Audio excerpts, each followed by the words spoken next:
professor in Smriti College of Pharmaceutical Education, Indore, and today we will begin this new video series for M.Pharm students with Pharmaceutics branch.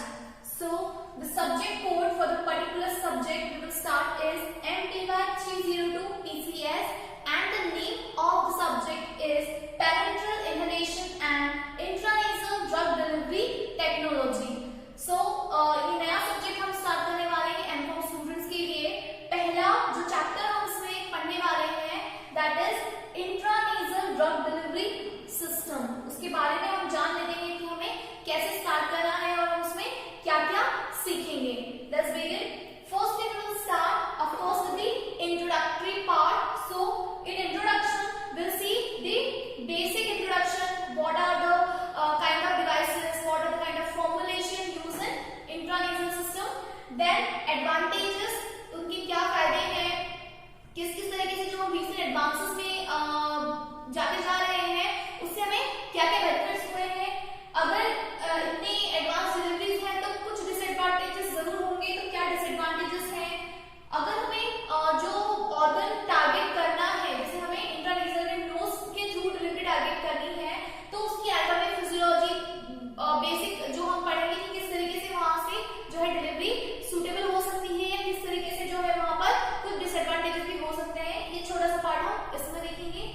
Then mechanism of drug absorption, किस तरीके से जो है इस root की help से drug easily absorb हो जाती है और फैसिलिटेट करती है good results. Then intranasal part में nasal drug delivery devices and intranasal delivery also, मतलब कि वो जो फॉर्मुलेशन डिलीवर की जा सकती है एंड थ्रू व्हाट डिवाइसेस, किन डिवाइसेस की हेल्प से दी जा सकती है और कौन से फॉर्मुलेशन दिए जा सकते हैं। ये दोनों चीजें हम इंट्रानेजल ड्रग डिलीवरी डिवाइसेस में पढ़ेंगे। Here is the formulation approaches.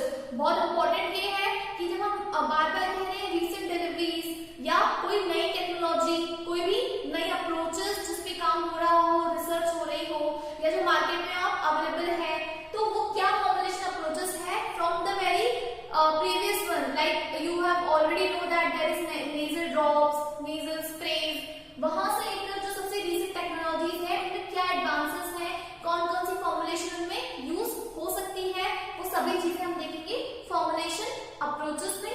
Then है recent advances, वही जिसकी हम बात कर रहे थे कि क्या recent advances हुए हैं using the nose, using the nasal delivery system। तो recent advances with specific and target drug delivery, जो स्पेसिफिक ड्रग डिलीवरी या टारगेट ड्रग डिलीवरी भी अचीव कर सकती है। And finally application of intranasal root, जो हम टारगेट कर रहे हैं उससे कितना हम बायोएबिलिटी इंप्रूव कर सकते हैं। अल्टीमेटली हमें ये देखना है कि कितना अमाउंट ऑफ ड्रग है जो इन डिवाइसेस की हेल्प से या फॉर्मुलेशन टेक्नोलॉजी को इंप्रूव करने से जो है हमारी बॉडी में गया है, हमारे ब्लड में गया है, ज्यादा अब्जॉर्प्शन दिखा रहा है ड्रग का, ज्यादा अच्छे रिजल्ट आ रहे हैं हमें इस टेक्नोलॉजी से, वो हम देखेंगे इन एप्लीकेशन पार्ट में कि किस तरीके से जो है बायोएबिलिटी इंप्रूव होती है या किस केस में नहीं होती है, वो सभी हम देखेंगे इस पूरे चैप्टर में। तो ये चैप्टर हम स्टार्ट करेंगे इंट्रोडक्शन से पहले और लास्टली हम उसके फाइनल एप्लीकेशन तक जाएंगे, कंक्लूड करेंगे कि इस सिस्टम के क्या फायदे थे, क्या रीसेंट एडवांसेस थे एंड कुछ जो डिसएडवांटेजेस हैं क्या है, ताकि हम उन्हें कुछ रिसर्च से ओवरकम कर सकें। Now let's begin with the introduction of the nasal drug delivery system. The first is the nasal drug delivery system is recognized as useful and reliable alternative to oral route and parenteral route. Means कि जितनी भी drugs हैं, जितनी भी formulations हैं जो हम या तो ओरल को टारगेट करके बनाते हैं या जो भी टेक्नोलॉजीज हैं जो हमने पैरेंटल रूट को टारगेट करके बनाई हैं, उनके जो भी डिसएडवांटेजेस थे समहाउ उन्हें ओवरकम करते हुए जो नेजल रूट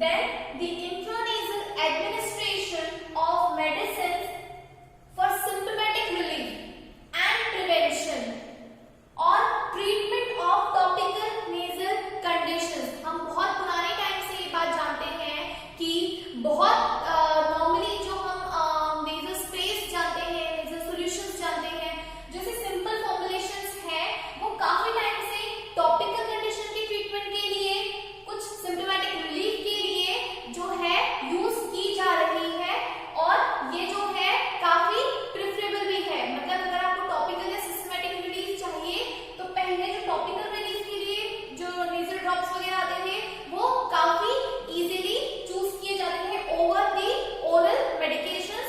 एंड अब जो कि टेक्नोलॉजी इनहैंस हो गई है, टेक्नोलॉजी अपडेट हो गई है काफी रिगार्डिंग नेजल डिलीवरी, तो अब जब उनके टॉपिकल के साथ जब सिस्टमिक रिलीफ के लिए भी जो हमारे पास ऑप्शंस हैं वो काफी प्रेफरेबल हैं। Nasal mucosa, nasal mucosa means the area, the mucus part, the mucus layer inside your nose या nasal cavity. Nasal mucosa is therapeutically viable route, means the mucosa part is considered to be therapeutically viable, means बहुत advantages पाए गए हैं कि किस तरीके से drug जो है अच्छे से एंड काफी जो है easily absorb हो जाती है, permeate हो जाती है through mucosa for systemic drug delivery। तो अगर हम systemic drug delivery टारगेट करना चाहते हैं then nasal mucosa will help you for making a better nasal drug delivery system.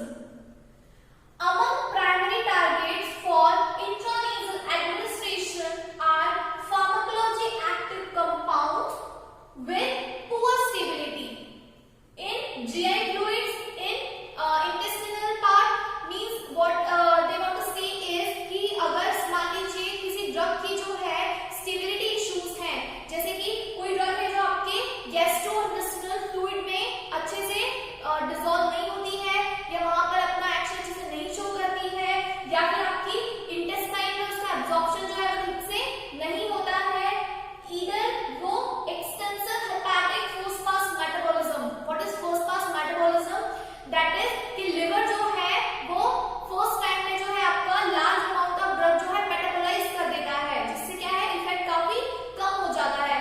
तो इस केस में मतलब प्राइमरी टारगेट क्या चूज करा उन्होंने कि मान लीजिए आपके ड्रग के साथ या तो ये इशू है कि वो जीआई फ्लूइड्स में, गैस्ट्रोइंटेस्टिनल फ्लूइड्स में ठीक से एब्जॉर्ब नहीं होती है, वहां पर जाकर अपना एक्शन ठीक से शो नहीं कर पाती है, या फिर इंटेस्टिनल एब्जॉर्प्शन नहीं हो पाता है, उसका हेपेटिक मेटाबॉलिज्म हो जाता है, और या फिर वो एक लार्ज मॉलिक्यूल है, जैसे कि हमारे प्रोटीन और पेप्टाइड्स होते हैं। हम जानते हैं कि हमारे जो प्रोटीन पेप्टाइड टाइप के मॉलिक्यूल्स हैं उनका स्ट्रक्चर जो है काफी बड़ा होता है और इनके साथ स्टेबिलिटी इशू काफी ज्यादा होता है। प्रोटीन पेप्टाइड का एब्जॉर्प्शन और उसकी स्टेबिलिटी ये दोनों ही काफी चैलेंजिंग है to create a very stable and effective dosage form. तो इस केस में भी जो है ये अपने आप को बेहतर प्रूव करता है over other dosage forms. And अगर पोलर ड्रग्स हैं, पोलर ड्रग्स के लिए भी जो कुछ ड्रग्स ऐसी होती है जिनको हम बाद में भी जो है सॉल्ट फॉर्म में या इस तरीके से कुछ कन्वर्ट कर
वैक्सीन देना है तो कुछ पर्टिकुलर ड्रग्स के लिए आप वैक्सीन के लिए भी जो है नेजल रूट को अच्छा ऑप्शन कंसिडर कर सकते हैं।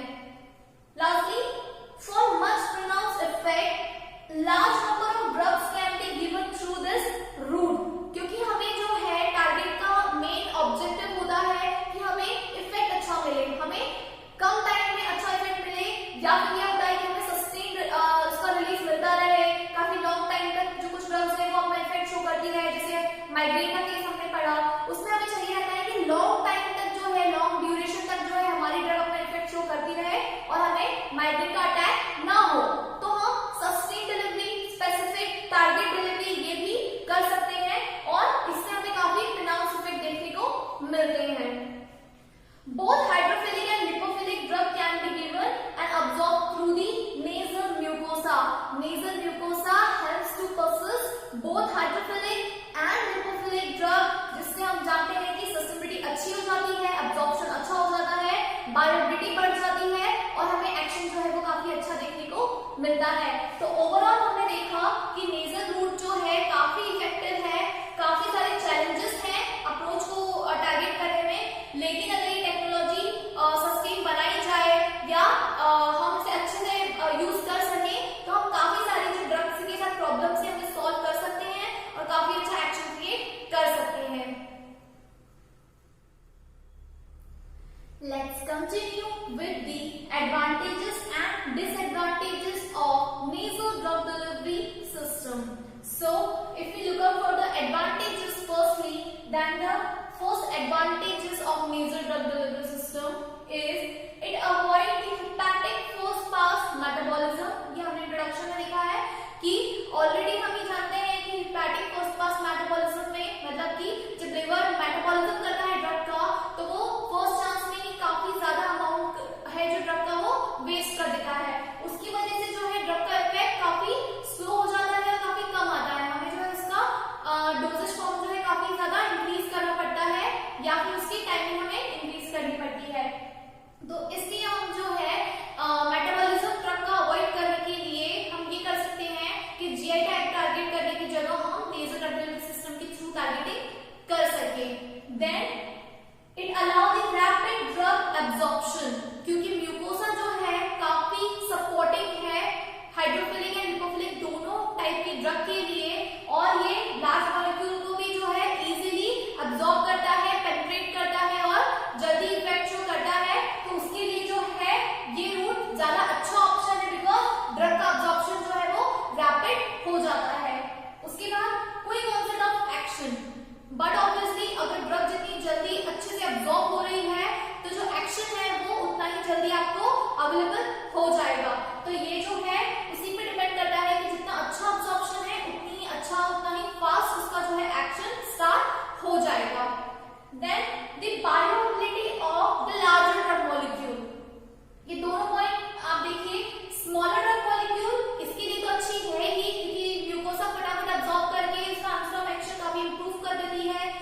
जितनी जल्दी जितना ज्यादा एब्जॉर्ब हो जाएगा उतना हमारे लिए ज्यादा ब्लड में अवेलेबल रहेगा तो काफी पोटेंट हो जाएगा। तो ये जो है पॉइंट दोनों यही बात कह रहे हैं कि अगर स्मॉलर ड्रग मॉलिक्यूल है तो उसकी वैलिडिटी अच्छी होगी ही सही, लेकिन अगर लार्ज मॉलिक्यूल है जो हमने प्रोटीन पेप्टाइड के एग्जांपल में देखा कि कैल्सिटोनिल मॉलिक्यूल है और इसका आप डोजेज फॉर्म क्रिएट कर रहे हैं तो वो बहुत ज्यादा स्टेबिलिटी इश्यूज होंगे। तो आप जो है अगर nasal drug delivery system target करते हैं इसके थ्रू जो है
one of the disadvantages of nasal drug delivery system.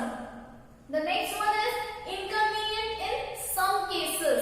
In some cases में एग्जाम्पल ओरल का दिया है मैंने यहाँ पर कि ओरल जैसे हम कह रहे हैं कि उसका एक इनकन्वीनियंट पॉइंट है कि if you are not available with the glass of water at a particular place तो फिर आप कैसे यूज करेंगे.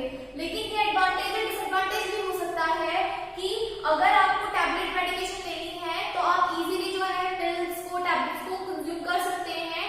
लेकिन अगर आपको इरिटेशन की प्रॉब्लम है, टॉक्सिसिटी की प्रॉब्लम है या कोई एलर्जिक कंडीशन है तो इस किसी केस में से या फिर यूजेज अगर आपका प्रॉपर्ली नहीं है तो आपको जो है उसका उतना एडवांटेज देखने को नहीं मिलेगा.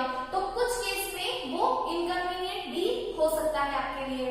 And finally the nasal cavity provide a smaller absorption area. अगर हम टोटल अब्जॉर्प्शन एरिया की बात देखें तो यहाँ भी मैं आपको ओरल का एग्जांपल बताती हूँ. हम ये कहते हैं कि हमारा ओरल एब्जॉर्प्शन माउथ से लेकर इंटेस्टाइन तक चलता है. मींस हमारे पास एब्जॉर्प्शन एरिया माउथ से लेकर इंटेस्टाइन तक है. That is very large. But in case of nasal cavity आपको इस नोज एरिया से लेकर ओनली जो है फेरिंक्स तक का ही एब्जॉर्प्शन एरिया मिलता है. उसके बाद जो है ड्रग एब्जॉर्प्शन ज्यादा पसंद नहीं कर पाता है. तो जो एरिया वाइज है अगर हम जीआईटी गैस्ट्रो इंटेस्टिनल ट्रैक्ट के अकॉर्डिंग कंपेयर करें तो जो नेजल एरिया है वो थोड़ा छोटा है, काफी छोटा है. उस वजह से जो है हो सकता है कि आपका ड्रग एब्जॉर्प्शन ज्यादा देर तक वहां पर एब्जॉर्प्शन नहीं दे पाए. तो ये एक लास्ट डिसएडवांटेज है. अगर हम इसे किसी तरीके से कुछ ओवरकम कर सकते हैं तो हम डिसएडवांटेज को एक लिमिट तक जो है एडवांटेज में कन्वर्ट कर सकते हैं. ये थे हमारे advantages and disadvantages of nasal drug delivery